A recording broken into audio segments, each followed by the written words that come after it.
تو ناظرین، آج ہم قرآن کریم کی سورہ فاتحہ کی آیت نمبر 2 اور 3 کو پڑھنے، سننے اور اسے سمجھنے کی کوشش کرتے ہیں۔ آئیے قرآن سمجھتے ہیں۔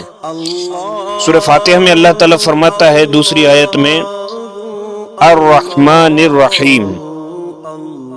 اس کا معنی ہے بہت مہربان، رحمت والا۔ الرحمن بہت مہربان۔ رحمان اور رحیم اللہ تعالیٰ کے دو صفاتی نام ہیں۔ رحمان کا معنی ہے نعمتیں عطا کرنے والی وہ ذات جو بہت زیادہ رحمت فرمائے، اور رحیم کا معنی ہے بہت رحم فرمانے والا۔ یاد رہے کہ حقیقی طور پر نعمتیں عطا فرمانے والی ذات اللہ تعالیٰ کی ہے، کہ وہی تنہا ہے جو اپنی رحمت کا بدلہ طلب نہیں فرماتی۔ ہر چھوٹی بڑی، ظاہری، باطنی، جسمانی، روحانی، دنیاوی اور اخروی نعمت اللہ تعالیٰ ہی کی ذات عطا فرماتی ہے، اور دنیا میں جس شخص تک جو نعمت پہنچتی ہے وہ اللہ تعالیٰ کی رحمت ہی سے ہے، کیونکہ کسی کے دل میں رحم کا جذبہ پیدا کرنا، رحم کرنے پر قدرت دینا، نعمت کو وجود میں لانا، دوسروں کا اس نعمت سے فائدہ اٹھانا اور فائدہ اٹھانے کے لیے اعضاء کی سلامتی عطا کرنا، یہ سب اللہ تعالیٰ کی طرف سے ہی ہے۔ اللہ تعالیٰ کی وسیع رحمت دیکھ کر گناہوں پر بے باک نہیں ہونا چاہیے، یہ بھی ہمیں یاد رکھنا چاہیے۔ ابو عبداللہ محمد بن احمد قرطبی رحمۃ اللہ علیہ فرماتے ہیں کہ اللہ تعالیٰ نے رب العالمین کے بعد اپنے دو اوصاف رحمان اور رحیم بیان فرمائے۔ اس کی وجہ یہ ہے کہ اللہ تعالیٰ نے فرمایا کہ وہ رب العالمین ہے، تو اس سے سننے اور پڑھنے والے کے دل میں اللہ تعالیٰ کی عظمت کی وجہ سے اس کا خوف پیدا ہوا، تو اس کے ساتھ ہی اللہ تعالیٰ کے دو اوصاف رحمان اور رحیم ذکر کر دیے، جن کے ضمن میں اللہ تعالیٰ کی اطاعت کرنے کی ترغیب ہے۔ یوں ترغیب اور ترغیب دونوں کا بیان ہو گیا، تاکہ بندہ اللہ تعالیٰ کی اطاعت کرنے کی طرف اچھی طرح راغب ہو اور اس کی نافرمانی کرنے سے روکنے کی خوب کوشش کرے۔ قرآن مجید میں اور مقامات پر بھی اللہ تعالیٰ کی رحمت اور اس کے عذاب دونوں کو واضح طور پر ایک ساتھ ذکر کیا گیا ہے۔ چنانچہ اللہ تعالیٰ ارشاد فرماتا ہے ایک اور مقام پر، اللہ فرماتا ہے نبی عبادی انی انا الغفور الرحیم وان عذابی هو العذاب العلیم۔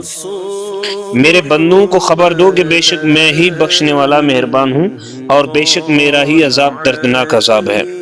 اور ایک اور مقام پر اللہ تعالیٰ نے ارشاد فرمایا غافر الذنب وقابل التوب شدید العقاب ذی الطول لا الہ الا هو الیہ المصیر۔ ترجمہ، گناہ بخشنے والا اور توبہ قبول کرنے والا، سخت عذاب دینے والا، بڑے انعام عطا فرمانے والا ہے، اس کے سوا کوئی معبود نہیں، اسی کی طرف پھرنا ہے۔ نیز حضرت ابو ہریرہ رضی اللہ عنہ سے روایت ہے کہ رسول اللہ صلی اللہ علیہ وسلم نے ارشاد فرمایا کہ اگر مومن جان لیتا کہ اللہ تعالیٰ کے پاس کتنا عذاب ہے تو کوئی بھی اس کی جنت کی امید نہ رکھتا، اور اگر کافر جان لیتا کہ اللہ تعالیٰ کے پاس کتنی رحمت ہے تو اس کی جنت سے کوئی نا امید نہ ہوتا۔ لہٰذا ہر مسلمان کو چاہیے کہ وہ امید اور خوف کے درمیان رہے، اور اللہ تعالیٰ کی رحمت کی وسعت دیکھ کر گناہوں پر بے باک نہ ہو، اور نہ ہی اللہ تعالیٰ کے عذاب کی شدت دیکھ کر اس کی رحمت سے مایوس ہو، ایسا بھی نہ ہو۔ اب ایک مسئلہ اور یاد رکھیں کہ کسی کو رحمان اور رحیم کہنے کے بارے میں یہ شرعی حکم ہے۔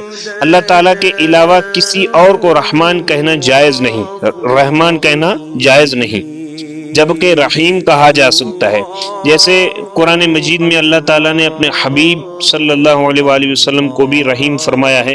چنانچہ اللہ تبارک و تعالیٰ ارشاد فرماتا ہے قرآن کریم میں لَقَدْ جَاءَكُمْ رَسُولٌ مِّنْ أَنفُسِكُمْ عَزِيزٌ عَلَيْهِ مَا عَنِتُّمْ حَرِيصٌ عَلَيْكُمْ بِالْمُؤْمِنِينَ رَءُوفٌ رَحِيمٌ۔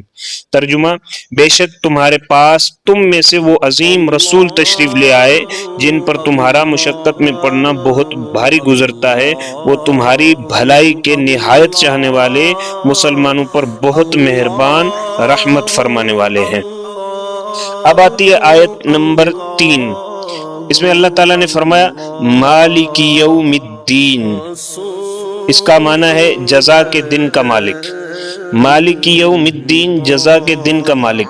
جزا کے دن سے مراد قیامت کا دن ہے، کہ اس دن نیک اعمال کرنے والے مسلمانوں کو ثواب ملے گا قیامت والے دن، اور گناہ گاروں اور کافروں کو سزا ملے گی۔ جبکہ مالک اسے کہتے ہیں جو اپنی ملکیت میں موجود چیزوں میں جس سے چاہے جہاں پہ تصرف کرے۔ اللہ تعالیٰ اگرچہ دنیا و آخرت دونوں کا مالک ہے، لیکن یہاں قیامت کے دن کو بطور خاص اس لیے ذکر کیا تاکہ اس دن کی اہمیت دل میں بیٹھے، یعنی قیامت کے دن کی اہمیت دل میں بیٹھے۔ نیز دنیا کے مقابلے میں آخرت میں اللہ تعالیٰ کے مالک ہونے کا ظہور زیادہ ہوگا، کیونکہ اس دن کسی کے پاس ظاہری سلطنت بھی نہ ہوگی جو اللہ تعالیٰ نے دنیا میں لوگوں کو عطا فرمائی تھی۔ اسی لیے یہاں خاص طور پر قیامت کے دن کی ملکیت کا ذکر کیا گیا ہے۔ تو یہ تھی 2 آیتوں کا ترجمہ اور تفسیر، اور آئندہ باقی اگلی آیت انشاءاللہ الکریم آئندہ ویڈیو میں آپ کو بتائیں گے۔ اور آپ نے قرآن سیکھنا ہے، سمجھنا ہے تو ہمارا ساتھ دیں۔ ہمارا ساتھ یہ ہے کہ ہمارے چینل کو سبسکرائب کریں، لائک کریں، شیئر کریں اور ہمارے ساتھ جڑے رہیں۔ اللہ کریم ہم سب کو قرآن پاک سننے، سمجھنے، پڑھنے اور اس پر عمل کرنے کی توفیق عطا فرمائے۔